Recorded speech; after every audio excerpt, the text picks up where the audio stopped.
Getting caught in the wrong shoes can interrupt your plans for the day, like when that 10% chance of rain ends up looking more like 100%. When the transition to fall and winter feels more like experiencing every season on the same day, there's the Allbirds Mizzle collection.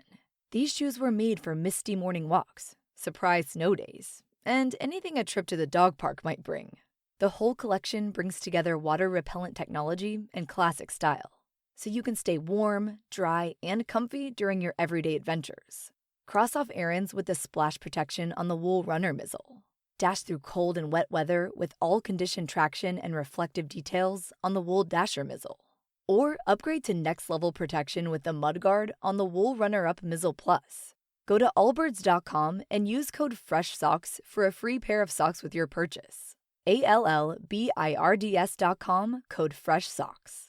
Welcome to the Agrihood. Carnes Crossroads is a new home community with a farm-to-table lifestyle. Just outside of Charleston, here, community is defined by gathering together and our deep connection to nature. Our future farm and amenities are taking root and blooming into something you've always dreamed of in a fun, healthy, and social environment. Come home to the Agrihood, where you can plant roots and thrive. Learn more at carnescrossroads.com. This is 321 The Pod. I love the production level of this show. Hey, welcome to 321 The Pod. My name is Chris Donovan. This is 3 stories, 2 idiots in one game. I am one idiot, and the other one across from the mic from me is Eric Alecki. He's the other idiot. Hi, Eric. Hi, I'm an idiot. Okay. All right, let's get into the first story. Story 1. That's you. That's me, Chris. For as long as there have been comedians, there's been comedians who lift other comedians' jokes. I also think that sometimes if you're up on stage and you're panicking and you can't really think of something, it's probably common to go back into your memory banks and tell a joke that's just familiar, right? Are you issuing me papers or something right now? No. I used to okay, good. Chris, I'm not saying that we've stolen any ideas, but no. Anyways, but there's a difference between someone in a moment brings up something that another person wrote. Because I'll be honest with you, I studied George Carlin my entire life. I know I could almost go verbatim some of his entire sets and he's done. And yeah, listen, at a party and someone makes a comment and it happens to, I know a George Carlin reference and I know no one else knows it but me. I'll throw it out there and claim it as my own, because who the hell's going to check from no one's going to look up a 1973 George Carlin joke, but I happen to know it, right? So that happens. But there's a difference between when you're on a television show and the joke is written and it's an exact copy of someone else. I mean, there's a difference, right? So Ricky Gervais, I've always found very funny. I like his like F you attitude, and I've always appreciated that. Someone who I don't like as much, James Corden. Well, apparently I'm not the only one who doesn't like James Corden. Ricky Gervais doesn't like James Corden because James Corden's been accused of stealing Ricky Gervais's jokes. Now, this isn't just one time. Now, we happen to have some audio, which we'll play in a second, that is from this, we'll call it this one time. But basically, tweets have gone out where Ricky Gervais is now like highlighting on his Twitter account specific jokes that James Corden has told, and then referencing the time that Ricky Gervais told it first. So one of his lines says, "I truly believe that Corden must have pissed off one of his writers who gave him a section of hugely watched Ricky Gervais stand-up routines so that Corden would look like an ass and get flack for doing so," says Ricky Gervais. And he's probably right. This is probably a writer doing this, but the rumor is that no one likes James Corden at his late show. And so could it be that a writer's like, I'm going to give you some stolen material so it makes news and makes you look like an ass? Wow. And so here's just one example. Why don't you play the clip? This is an example of Ricky Gervais telling a joke and James Corden telling a joke. And you can see how it's almost verbatim the exact same joke. It starts with James. Yes. In a town square that says, because if someone puts up a poster in a town square that says guitar lessons available, like, you don't get people in the town go, I don't want to play the guitar. I want to play the piano, you piece of... wasn't for you. It was for somebody else. But again, that's what the world is like. People take everything personally. I think the world revolves around them, right? Particularly on Twitter, right? I don't know. I'm not tweeting anyone. I'm just tweeting, okay? I don't know who's following me. I've got 12 million followers. I don't know who's following me. They can be following me without me knowing, right? Choose to read my tweet and then take that personally. That's like going into a town square, seeing a big notice board, and there's a notice, guitar lessons. Oh, shit. And you go, but I don't fucking want guitar lessons. Okay. Right. And here's the thing, that Ricky Gervais was from a special of his from years ago. So this is not new. It's not like he just did it and it happened. And you could even tell it was written word for word, because even James Corden's inflection of the where he shouts, "I don't want any guitar lessons." It's the same delivery. It's the same everything. And so you really only have two options. Did he lift the joke thinking no one would notice, which is stupid because it's the internet age and everyone searches up everything and busts you? Or did one of his writers not have anything and thought they could do it without anyone notice? Or third option, a writer's like, I hate working here. I hate this place. And I'm going to give him a stolen joke. What's funny about this story is that I'm not a huge James Corden fan or I like Ricky Gervais. He's awesome, but I am a huge fan of James Gordon's. Am I saying James Corden? James Corden. Corden, yeah. I'm a huge fan of James Corden's head writer, Ian Carmel, who is a co-head writer with somebody else. Mm-hmm. So if it was somebody from the writing room, I could see that happening because I believe the actual show's coming to an end, right? Like James Corden's done. Right. And he's kind of in some scandal. Like I said, it started to leak out, just like with Ellen, how Ellen put on this nice girl persona, Rosie O'Donnell, nice person persona. And then you find out, oh, they're horrible people to work for. Yep. James Corden has always had this nice guy persona, but the rumor's always been he's horrible to work for. And then there's a famous restaurant in New York called Balthazar, like really, really famous.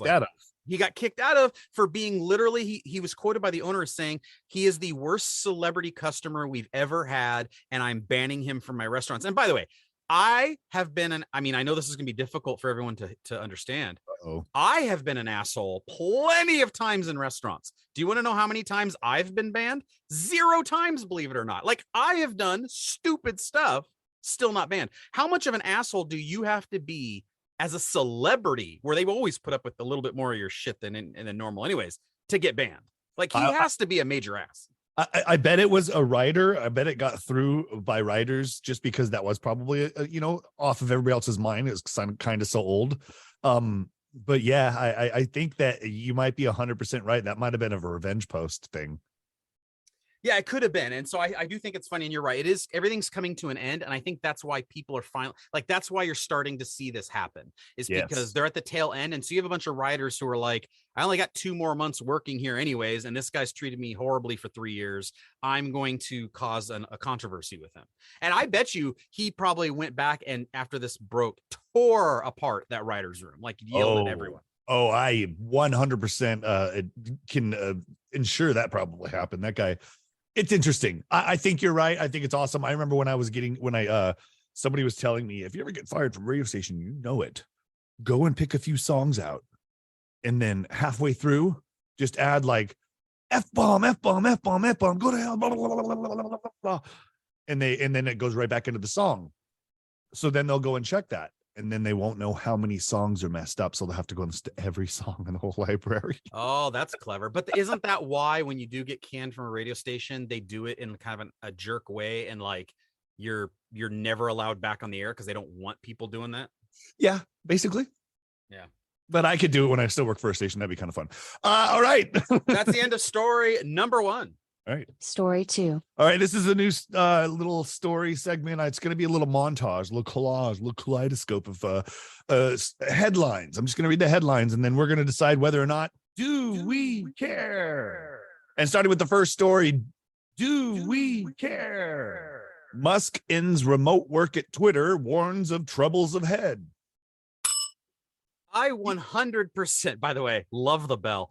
I 100% love this story, because while I'm for working from home, I think people have gotten too lazy for, like, if you work in a corporate environment, there's one thing to have work from home days. Like, oh, hey, listen, I come into the office Monday, Wednesday, Thursday, but Tuesdays and Fridays I work from home. That's one thing. And I think we should move to that. But you have Twitter employees that have not worked in the building for 3 years and they're pitching a fit because they're being told to come back to work. I love that story. I love that he's like, hey guys, get back to work because I don't even know how productive you're being. I think it's a waste of my time. Tell me when he starts charging rich people. Ah, good idea. Yes. Good. Okay. I will support that statement, but I still love the story because I hate these little spoiled employees that are like, because they get paid a lot of money at Twitter and they have a lot of perks. And it's like, you get paid a ton of money to never come in and no one even knows what you do for the company. And you're just kind of floating along. Like, no, I think it's time to come back into the office and work, but whatever. All right. There we go. That's story number 1. Do we care? Breaking news. Disneyland's new Adventureland treehouse revealed. I care about that story because I want to know what it's been revealed to do. They've been working on it. It used to be Swiss Family Robinson. Then it moved to that Tarzan movie. And they tore it down. Now it's not even there. There's nothing there right now, but they're going to come back with a new one that's going to, it says to, it's going to, a tree that's going to be, no, it was something that's going to be, it's going to have like Swiss Family Robinson, but with a new twist and some more like rooms you can go into. I'm surprised they went back to Swiss Family Robinson because who the hell remembers that like under the age of 40? But it's going to be called the Adventureland Treehouse, which is probably their way of getting away from not having it themed. I care about it because it's been there forever. It's actually one of the things that tree and that area has been at the park since I think the 70s. Yeah, so, that tree's been there since really close to the beginning. Right, and so I think that's a kind of a big deal if Disney was announcing something new like that. So I did care about that story. I did too. So all right, do we care? Justin Theroux reacts to ex Jennifer Aniston's Allure cover IVF revelations. Now, before you answer, we gotta go. His reaction is like, "Oh shit, I screwed up," right? Yeah, I don't know how you would let Jennifer Aniston get away, which I think she's gotten better with age. Like she's one of those that like her in Friends period of time, I was like, whatever, she's just not an actress. Her like around the time of like the movie Horrible Bosses. Yeah. Where she's like dressing up in like laundry and stuff. I'm like, holy shit, Jennifer, you look amazing. I want to work in that practice. I want to work in that too. It's like, I don't care. You can sexually harass the hell out of me. As far as Justin Theroux, I do not care one good goddamn. By the way, who cares anything about Canada? You're America's hat. You're lucky I even remember that you're there. You're just a big piece of ice that sits on top of us. And guess what? Next time that we care about some beaver fur or some moose knuckles, we'll give you a call. Moose knuckles. That's good. All right, last one. Do we care? Black Panther Wakanda Forever aims to break box office records this weekend. Hold on. I can't do it enough. Do your bell. Yeah, this matters a lot because this is supposed to break all the records. I think it matters because Chadwick Boseman it's his goodbye farewell tour ish. So there's gonna be a lot of crying in the movie, and it's gonna probably how much do you think he's gonna be in the movie though? Very little, if at all. It's going to be either flashbacks or it's going to be something in the beginning where they explain how his demise or whatnot. I think that you're right. But I do think they could use some things that they filmed from other things that got left on the cutting room floor that you could somehow work into the story to make it look like he's there in the beginning part and then he dies and whatever. And you're right. However, the wording of the story I don't like because if they aim to have it be the biggest, of course they aim it to be the biggest. If they released a Pauly Shore movie, they would aim for it to make a lot of money. Of course they want it to be the biggest movie of all time. Like that's stupid. It's like, hey, I'm about to go out and pick up some girl at the bar. I sure hope she's Gisele Bundchen. Like, of course you wish it's the top grossing movie of all time. So I don't like the way it's worded, but absolutely you're right. Like this movie, I think if it finishes lower than top 5 grossing movie of all time, it'd be considered a disappointing showing. Like this movie is almost guaranteed, unless it's an absolute turd of a movie. Like if it's like who the hell, if it's like the Incredible Hulk, the Edward Norton Hulk or something like that, like I get it, maybe, but even then it will still do like $500 million. So this movie is going to be a top 2 movie of all time, dollar wise, and I love it. I'm excited for it, and I think that it's going to be really cool. Audrey already has her ticket for opening day, and I forgot to do it, so I'm gonna have to go like sometime during the weekend. I'm going Sunday at 1:30. So, all right, cool. That was our Do We Care? I want to hit the bell one more time. And that's going to lead into our game here in a minute, but not until after this. Story Okay. 3. So, story 3. Chris, I wanted to pick a story because, as you know, I'm a uniter, not a divider. And I wanted to bring us together. And this is a story that is a woman from Texas doing something in Riverside. And so I thought it would bring our two sides together. So we all remember the Tiger King and his little thing with Tiger. They're calling this one, they're calling her fugitive zookeeper Mimi Erotic instead of Joe Erotic, surrenders to authorities after 5 weeks on the run. It says, a Texas woman illegally sold a live jaguar worth approximately $30,000 to a Riverside County man who soon afterwards resold the cub, which was ultimately abandoned on the doorsteps of an animal rescue center. What? Yeah, that's really. So her name's Mimi. She's from Houston, Texas. She's charged with 4-count indictment with interstate transportation of an endangered species in the course of commercial activity and endangering the species. She's also charged with indictment is Abdul Rahman, also known as Manny Rahman of Murrieta. So not too far from you. So here's what happened. She would pose for pictures with this jaguar and said, hey, does anyone want to buy it? And this guy did. And so I was, it's a lot of money. $30,000 is a decent amount of money. So she left Texas, drove across the country and delivered this jaguar cub. Now, we think that she got the cub by stealing it from the zoo. So jaguar who was in captivity had cubs. One went missing. They had figured it could have been died, could have been eaten, like all kinds of stuff. Turns out they think this is the cub, and she stole it as she was someone who worked at the zoo and wanted to sell the cub for $30,000. And first of all, you lowball yourself, girl. There's a lot of exotic pets that I would consider having. Okay. Do you not realize that jaguars grow up to be big jaguars? Have you turns ever into seen a car. a jaguar could rip your freaking skin off of your body in like half a second? And you're like, oh, that's a wonderful pet. Let me put it around my kids. Okay, get a pet like a gazelle and put it in your backyard. It's at least not going to murder your family. Like, who gets a jaguar? And by the way, how do you keep that jaguar on your property? Like, do your neighbors look over the fence and go, hey, Chris, so you got a jaguar, huh? Is that thing going to jump in my yard and eat my family? Who gets a jaguar? Rich people. The lamest answer ever. No, it's kind of hilarious because I picture her running for those 5 weeks on the run as if she's riding Battle Cat and He-Man. She's got her own little tiger with a saddle on it, like she's going down the street like, you're never gonna catch me. But then she gave herself up. So do you know Battle Cat? Remember that? I do remember. I would say it wasn't that, funny. Never mind. I would say that if I was going to get an exotic pet, what about I already have one. I would say now you wouldn't want to do like a baby elephant or anything like that because they'd eat too much, right? Yep. So maybe not a snake. Like I mean that's kind of common. I don't know. What would be an exotic pet that you would allow to be on your premises? A sloth. They just hangs.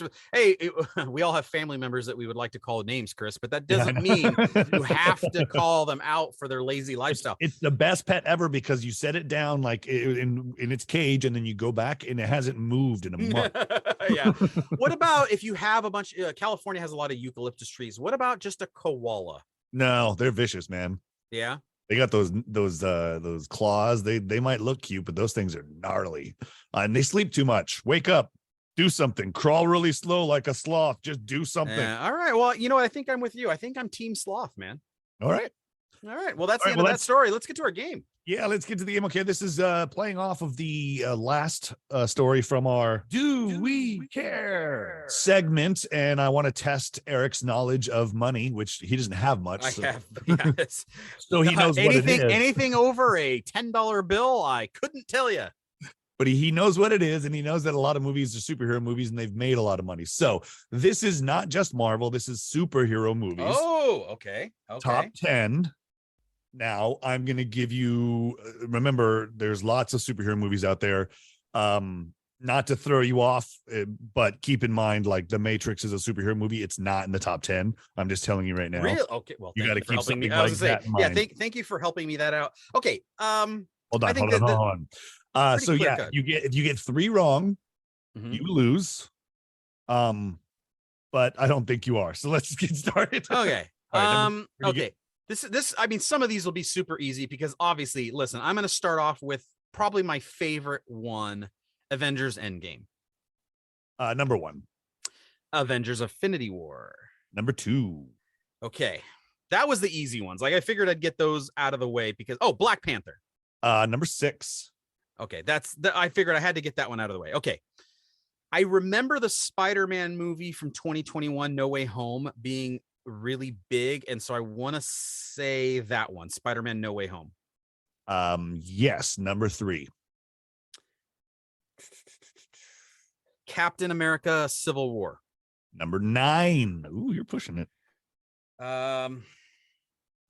haven't got one wrong. The Dark Knight.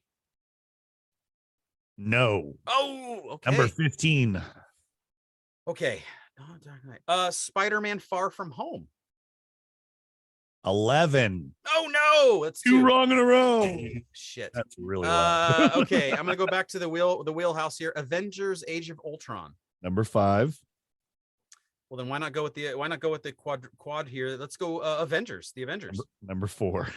Okay. I figured you would just roll through them right away. Right, just roll through. Give you a little time to get back to 2 of them.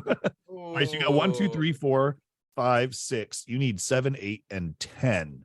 Shit. Okay, I'm gonna say Iron Man, but okay, number 2 sucked. Actually, 2 sucked. 3 was all right. I'm gonna say Iron Man. Just the first one. Yes.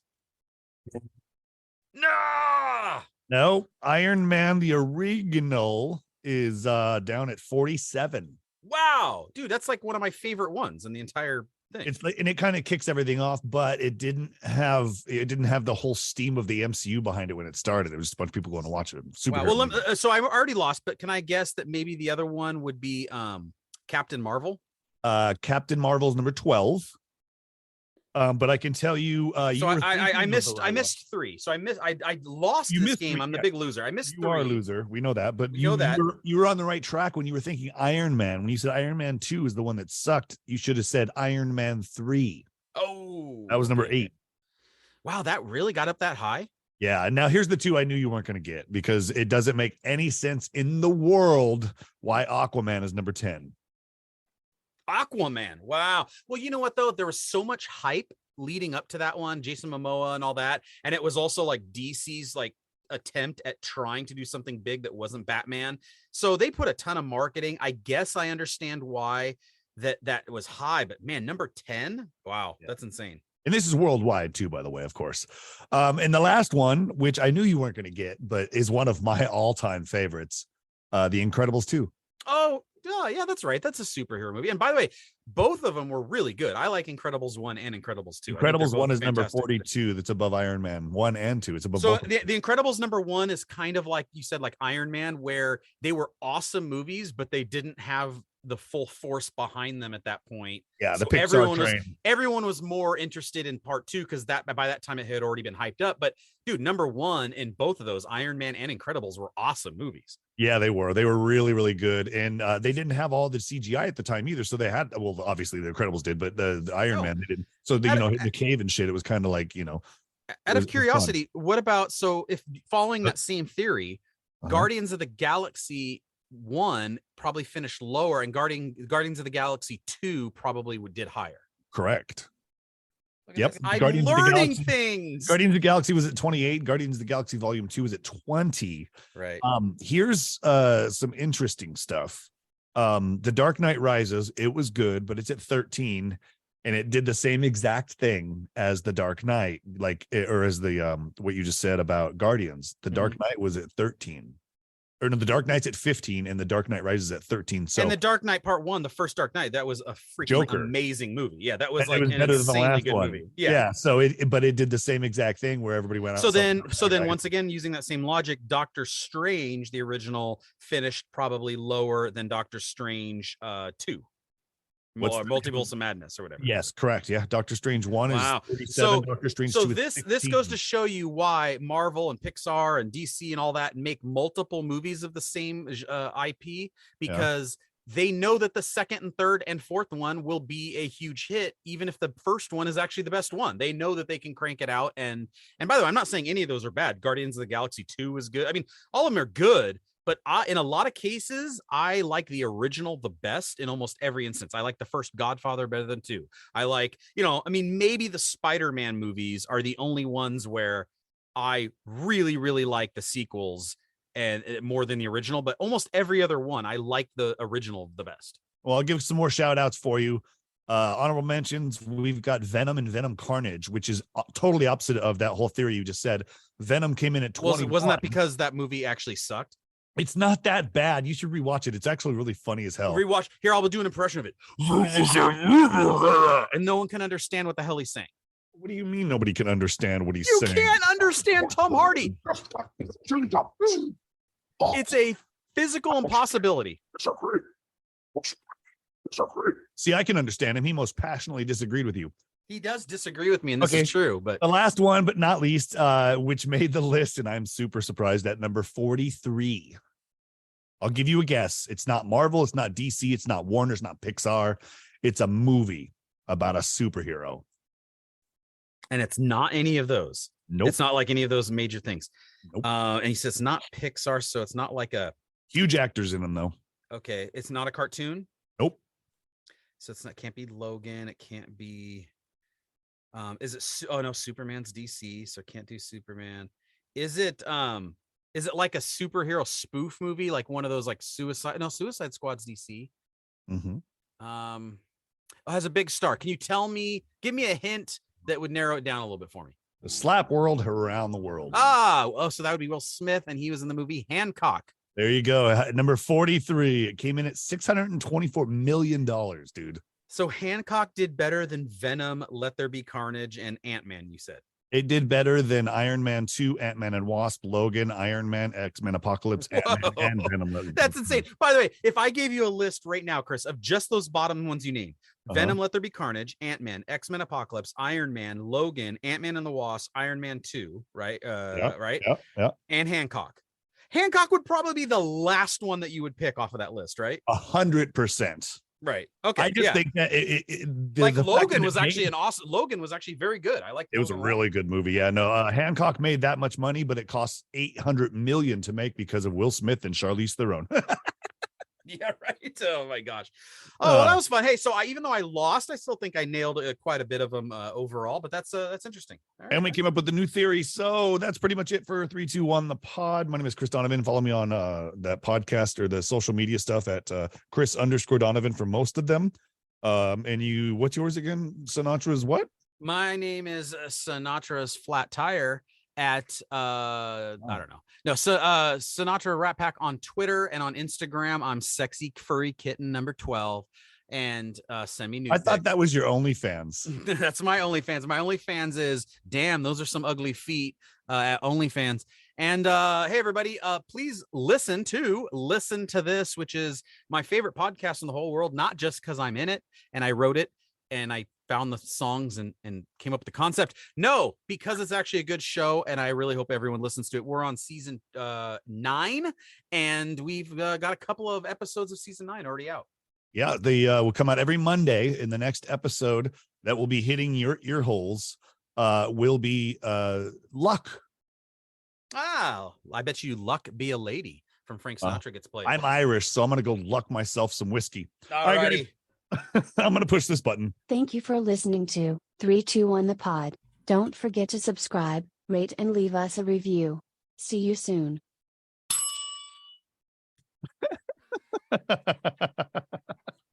Welcome to the Agrihood. Carnes Crossroads is a new home community with a farm-to-table lifestyle. Just outside of Charleston, here, community is defined by gathering together and our deep connection to nature. Our future farm and amenities are taking root and blooming into something you've always dreamed of in a fun, healthy, and social environment. Come home to the Agrihood, where you can plant roots and thrive. Learn more at carnescrossroads.com. With Lucky Land Slots, you can get lucky just about anywhere. Dearly beloved, we are gathered here today to... Has anyone seen the bride and groom? Sorry, we're here. We were getting lucky in the limo and we lost track of time. No, Lucky Land Casino, with cash prizes that add up quicker than a guest registry. In that case, I pronounce you lucky. Play for free at LuckyLandSlots.com. Daily bonuses are waiting. No purchase necessary. Void where prohibited by law. 18+. Terms and conditions apply. See website for details.